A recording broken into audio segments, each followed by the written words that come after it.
In this video, I am doing some experiments with this fabulous glass paint by Pebeo. Pebeo? I'm not sure how you say it, but their fantasy prisme paints are really intriguing, and I really wanted to see what they do. This video is sped up a bit because after a while we are literally watching paint dry, but it's totally worth it. So let's just get into it. First, I have these little brass discs that needed a quick little sand. I'm just using a green kitchen scrubby to get the oils off and rough up the surface a bit so that the paint adheres to the surface of the brass. The fantasy paints separate quite a bit, so I need to shake these up rather vigorously. And in fact, shaking by itself didn't really work, so I ended up doing a whole lot of stirring. I'm using these little bamboo skewers for both stirring and applying the paints. And I've got a baby wipe to clean up after. The wood stains a bit, but it keeps your workspace from getting messy, and you can use a different stick for each color quite easily. So I like the sticks rather than using something that, you can throw these away. I'm not big on cleanup. So if you've got the pipettes or whatever, then you've got to clean them up or figure out how to get. Anyway, I'm not into any of that. We just throw out the sticks after a while. So once they're mixed, I just start dropping bits of paint onto the brass using the skewers. I don't really have a plan here. I'm just playing. I want to see if I can make specific shapes and if they'll hold their shape after they dry.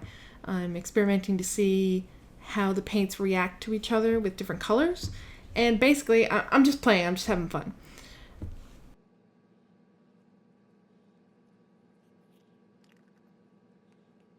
I did find that the paints have a really high bubble factor. I think it's called a meniscus. That's the scientific term. But it's rounded at the top. So you can push the paints right up to the edge, kind of like resin. And they self-level, and they'll create a smooth line right to the edge of your base, in this case, the little brass disc. So I found that was pretty useful. I'm playing with colors. I'm using colors that are opposite on the color wheel, like they've got this cinnamon color and some blue, as well as some analogous colors like the purple with blue or orange and gold. Some of the colors I put in black, some I didn't.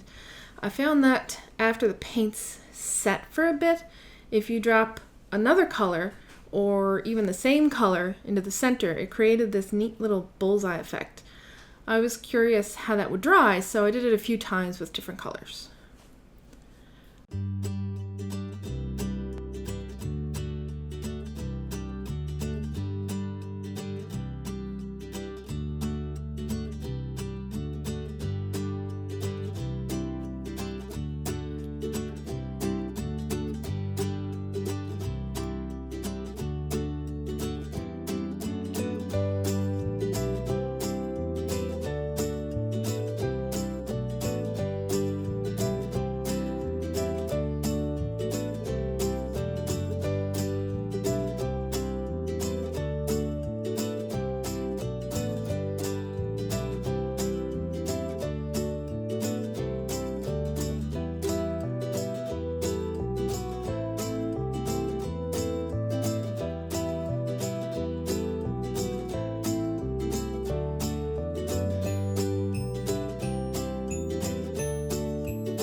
I had also heard that if you layered the paints on top of each other, they showed through, so I tried that with the gold and black.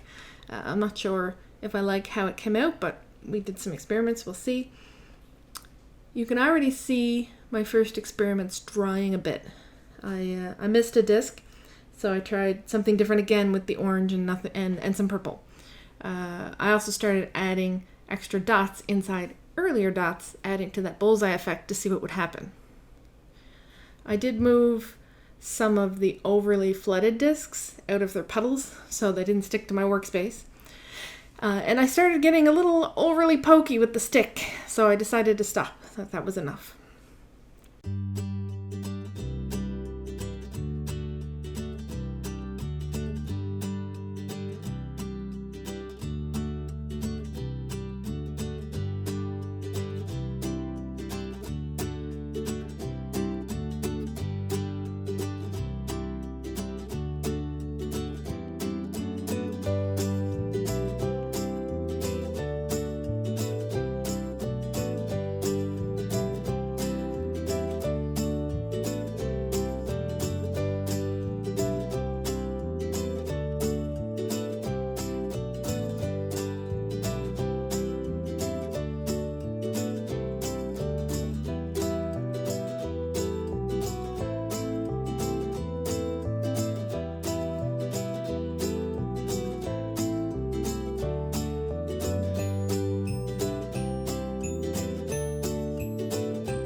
I walked away and I paused the video on and off so we could watch paint dry. I also reworked the lighting here a little bit. That's why it's sort of on and off. I wanted to see if we could get a little look at what was happening a little better.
the less I messed with the placement of the paints, the better the results were.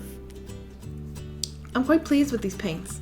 The purple and the blue worked especially well together, and I tried some other experiments on metal and cardboard. I had this pin that had this great blank space through the center, so I put some purple and blue on that and just left it. The end finish of the paints, it's not as smooth as I'd like. You can sort of see the honeycomb ridges from the side, but I don't really want to play with resin. I find it messy and finicky, and that's the only way I can think to smooth them into a cabochon. But in any case, they seem sturdy enough, and they're super pretty, so it doesn't really matter. Who cares?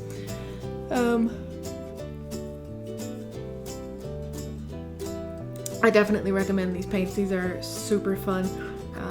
They get great effects with little effort, and in fact, the less you poke at it and prod the things, the better it becomes. So I highly recommend you give this a try, and I'm gonna see what kind of jewelry I can make out of my little brass discs that now look enameled. Looks pretty great. So I hope you have fun with your Pebeo paints. I need somebody to tell me how to say that. Great, thanks for watching.